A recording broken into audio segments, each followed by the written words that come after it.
Merci beaucoup, Yvan. Bonjour à tous. Donc, nous allons vous présenter effectivement un des sondages que le Nouveau Centre a commandé à l'Institut IFOP il y a quelques jours sur le positionnement du centre. Pourquoi? Parce que l'un des grands enjeux du printemps 2011, qui sera aussi l'un des grands enjeux du printemps 2012, c'est la place du centre en France, son positionnement, mais aussi son corpus idéologique, programmatique et stratégique. On va y revenir. Pourquoi? Pour au moins deux raisons. Pour la première fois depuis très longtemps, sans doute pour la première fois depuis le début de la Ve République, dans toutes nos études d'opinion que nous réalisons aussi bien pour les collectivités, pour les parlementaires que pour les partis politiques, jamais un an avant l'élection présidentielle, la course n'avait été aussi ouverte. Le dîner présidentiel réunissait en général, en 2007, un an avant, y compris en 2002, encore plus en 1995, deux convives. Le candidat du Parti socialiste et celui de la droite parlementaire et républicaine. Et puis là, un an avant, vous le constatez en tant que passionné de la politique, une troisième personne s'y est invitée, Marine Le Pen. Un cinquième, je reviendrai au quatrième, un cinquième petit prétendre, Jean-Luc Mélenchon, d'autant plus après le retrait d'Olivier Besancenot, qui va compliquer la donne à la gauche de la gauche.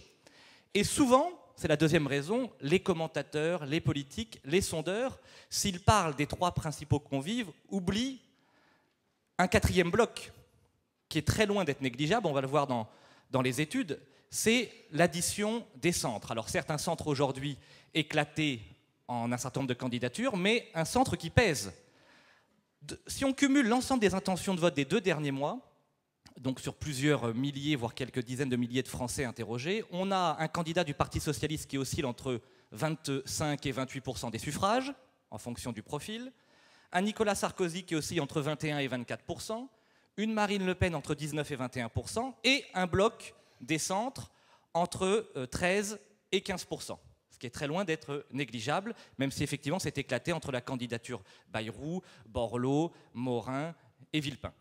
Donc ça c'est pour poser de manière extrêmement claire le problème. Alors, si on regarde, pour bien comprendre l'enjeu, donc c'est un sondage qui a été réalisé il y a quelques jours auprès d'un échantillon représentatif de 1000 Français. Première question, évidemment fondamentale, pour les Français, quel est le positionnement du centre? Un positionnement plutôt à droite ou un positionnement plutôt à gauche? Les résultats sont sans appel. Pour deux gros tiers des Français, à 67%, le centre est plutôt proche de la droite que de la gauche, puisque la gauche ne recueille que 33% des suffrages. Encore plus intéressant, c'est toujours les chiffres qui se cachent derrière le chiffre principal qui sont intéressants dans les sondages. Regardez bien, pour l'ensemble des catégories de la population. Vous savez qu'un sondage, avec la méthode des quotas, c'est aussi bien hommes-femmes, les partis politiques, les catégories d'âge ou les catégories socio-professionnelles. Moyenne nationale, en données cumulées, 67% des Français qui considèrent que le centre est plutôt un rassemblement, un mouvement lié à la droite. Dans le détail, par proximité politique, ce chiffre monte à 3/4 auprès des sympathisants de l'UMP, 69% pour ceux qui se disent proches du Front National, 2/3 pour ceux qui sont proches du Parti Socialiste, et même au sein du MoDem, chiffre loin d'être inintéressant évidemment, 63%.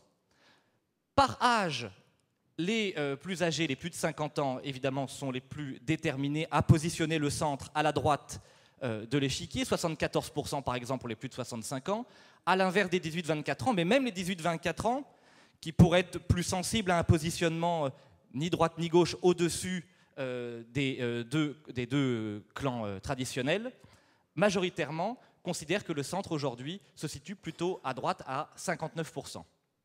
Par catégorie socio-professionnelle, vous retrouvez à peu près les mêmes équilibres, avec un léger écart entre les retraités, les cadres supérieurs et les catégories populaires. Et pour les électeurs de 2007, ceux qui avaient choisi Nicolas Sarkozy, 72%, 68% pour ceux qui avaient choisi Ségolène Royal, et on retrouve le même chiffre que pour le MoDem, 63% des 18% qui avaient voté François Bayrou en 2007 considèrent que le centre est plutôt un mouvement lié à la droite française. Ça, c'est le premier enseignement de cette étude que nous avons réalisée il y a quelques jours. Deuxième idée, extrêmement importante, ce n'est pas en projection de 2012, c'est aujourd'hui, pour les Français, pour l'opinion publique, quelles sont les valeurs que le centre incarne le mieux au sein de l'échiquier politique français. Le Nouveau Centre et l'Institut IFOP ont proposé un certain nombre d'items. Les Français avaient plusieurs réponses, mais ça nous a permis de les classer de manière hiérarchique. Première idée centrale, la démocratie locale, la décentralisation. C'est extrêmement intéressant et important dans le contexte d'aujourd'hui par rapport à votre positionnement programmatique que vous devrez adopter, parce que c'est une constante dans la vie politique française. Les Français, surtout à l'aune d'une élection présidentielle, rêvent d'enracinement, rêvent de la province plus que de Paris. Je m'explique. Quand vous regardez François Mitterrand de la Nièvre à l'Élysée, quand vous regardez Jacques Chirac de la Corrèze à l'Élysée, il y a une très forte demande d'enracinement, de rééquilibrage des pouvoirs qui, on le voit dans l'ensemble de nos études, est aujourd'hui sérieusement abîmé. C'est donc pas pour rien que pour les Français, le centre, aujourd'hui, correspond de manière essentielle à cette idée de démocratie locale et de décentralisation. Encore plus dans le cadre de cette campagne présidentielle qui commence à s'agiter, parce qu'entre, et on voit bien avec l'émergence par exemple à gauche d'un François Hollande, entre la Porsche tranquille de DSK, la Rolex futile à droite, il va falloir trouver un positionnement assez équilibré et profondément enraciné. Et la capacité par exemple,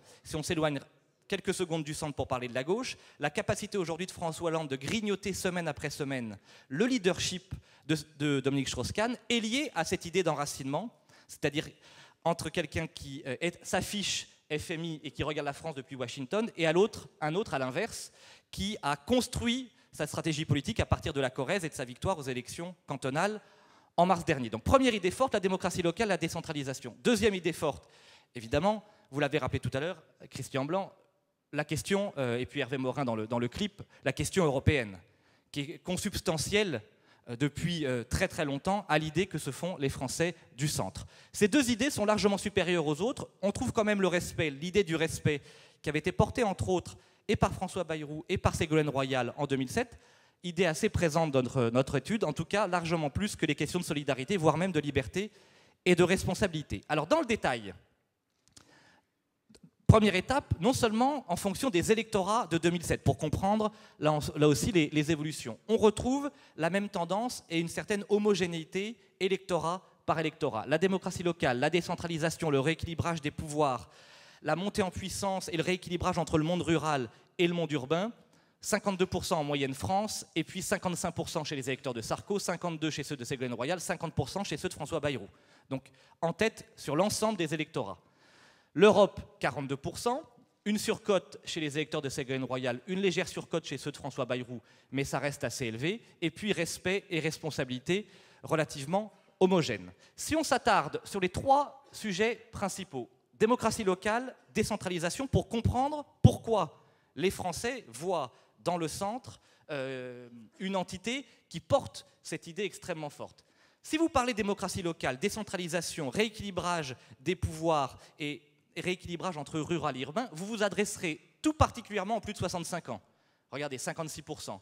Vous vous adresserez particulièrement aux classes moyennes, ce qu'on appelle les professions intermédiaires, 55%, ainsi qu'aux cadres de supérieurs, 57%. Ça, c'est la première idée. Dans le rééquilibrage, vous avez vu français, territoire par territoire, il y a une relative homogénéité sur cette thématique. Deuxième idée, la question européenne. Là, vous vous adressez moins aux plus de 65 ans, qu'à cette classe d'âge, les 25-50 ans, aujourd'hui une classe qui avait largement soutenu Nicolas Sarkozy, qui est très abîmée, qui a totalement décroché la parole présidentielle et qui cherche un discours et un nouveau message. On le voit très bien avec ces chiffres. Et vous vous adresserez plus particulièrement aux habitants de la province plus qu'à ceux de l'Île-de-France et plus aux catégories populaires, regardez, employés, ouvriers 48 et 45, qu'aux catégories dites supérieures. Enfin, troisième idée, la question du respect. Là, de manière extrêmement claire, vous vous adresserez davantage à 42% aux classes moyennes. Vous voyez, en fonction des thématiques portées et du corpus programmatique que vous allez adopter, vous vous adressez à des catégories assez différentes, mais en fin de compte, c'est ça qui est intéressant dans le cadre de votre stratégie, extrêmement complémentaire. Deuxième idée extrêmement importante, qui avait d'ailleurs porté, quand on avait fait les sondages post-électoraux en 2007, la candidature Bayrou, c'est le rapport à l'endettement, la question centrale de la dette. Il y a une évolution majeure en France dans toutes nos études. Pendant 30 ans, les Français savaient qu'il y avait un problème progressif de dette, mais considéraient qu'il y avait quand même de l'argent dans les caisses et qu'on pouvait trouver une solution. En 2007, ça a changé. Ce dossier est devenu principal à leurs yeux et ils considèrent que si on ne règle pas, on ira à la catastrophe. Donc la question de l'endettement est devenue, depuis quelques années, c'est très récent, une question centrale pour nos compatriotes. Et puis, encore plus avec ce que nous avons dit tout à l'heure, hein, cette différenciation de plus en plus forte entre les petits et les grands, entre les pauvres et les riches, puisque ce fossé s'accroît, et l'image même du personnel politique, c'est la moralisation de la vie politique. Ça, c'est une demande très très forte. Regardez largement devant l'idée de la jeunesse, l'idée de la recherche, l'idée des logements, l'idée de la question européenne ou même des taxes pour protéger et soutenir l'environnement. C'est la question de la morale en politique. Et puis les deux thèmes suivants qui nous intéressent, la question de la recherche et l'innovation, évidemment, est davantage portée à la fois pour les plus de 65 ans, mais tout particulièrement par les 18-24 ans, et puis les artisans et commerçants à 28%, ainsi que les franciliens. Et puis dernier thème, la question de la jeunesse, évidemment, 46% des 18-24 ans demandent au centre de porter cette idée de manière extrêmement forte. Ce n'est pas inintéressant parce que les 18-24 ans aujourd'hui sont totalement perdus sur l'échiquier politique. Ils ont cru en Ségolène Royal, en Nicolas Sarkozy ou en François Bayrou en 2007 et ils ne croient plus en aucun des trois. Donc il va falloir créer pour le personnel politique un nouveau discours pour s'adresser à cette catégorie de la population qui s'est abstenue de manière extrêmement forte dans tous les scrutins intermédiaires et une abstention qui s'annonce plus forte en 2012 qu'elle ne l'était en 2007. Enfin, pour conclure, donc si on fait thème par thème pour bien comprendre ceux à qui vous vous adressez quand vous parlez d'un thème et ceux à qui vous adressez dans une moindre mesure, la fiscalité et les inégalités, c'est davantage le Parti socialiste. La question d'endettement, vous vous adresserez aux sympathisants de l'UMP. Ceux du MoDem sont beaucoup plus sensibles à la question de la moralisation de la vie politique. Et puis, comme on l'a dit, les 18-24 ans pour promouvoir la jeunesse. Donc, en conclusion et en synthèse, à quoi on assiste aujourd'hui? Le bipartisme est de moins en moins à la mode. Un an avant 2007, Nicolas Sarkozy et Ségolène Royal rassemblaient dans les sondages 62 à 64% des intentions de vote. Aujourd'hui, Dominique Strauss-Kahn et Nicolas Sarkozy, c'est à peine 46 ou 47% à eux deux cumulés. Ça, c'est la première idée. Deuxième idée, contrairement, et j'en suis à ce que vous répètent à longueur de journée les commentateurs, les sondeurs et le personnel politique, le dîner présidentiel ne sera pas simplement un dîner à 2 ou à 3. Il y a 5 blocs d'importance différentes, mais qui existent en France aujourd'hui. L'extrême droite, 20% environ, le bloc UMP, 21 à 23%, le Parti socialiste, l'ultra-gauche autour de Jean-Luc Mélenchon, et le bloc des centres qui pèse de 13 à 15%, et même plus de 20% si on y ajoute une partie des électorats Verts et Europe Écologie. Donc, en un mot, le centre peut s'avérer central dans la perspective de l'élection présidentielle à un certain nombre de conditions. D'abord, une dynamique d'unité, c'est une forte demande des Français. Deuxièmement, un positionnement stratégique clair. Est-ce que vous vous situez à droite, à gauche? Les Français ne croient pas au ni à droite de François Bayrou et même à l'idéal du ni droite ni gauche. Ils aiment, même s'ils ne se retrouvent pas dans le bipartisme, la bipolarisation continue à façonner la vie politique française de manière extrêmement forte. Et troisième condition, porter des sujets, on en parle souvent avec Philippe Vigier, porter des sujets extrêmement forts et concrets et symboliques dans la tête des Français. Une campagne présidentielle se gagne davantage sur des mots-clés que sur un corpus programmatique étendu. Les Français sont très loin de lire des propositions à la hauteur de plusieurs centaines. Il faut identifier un positionnement extrêmement clair pour que le centre en général et le nouveau centre en particulier deviennent centrales dans le cadre de la campagne présidentielle. Voilà ce qu'on pouvait dire de manière synthétique sur les dernières évolutions électorales et le sondage que votre mouvement a commandé à l'Institut IFOP. Merci pour votre attention.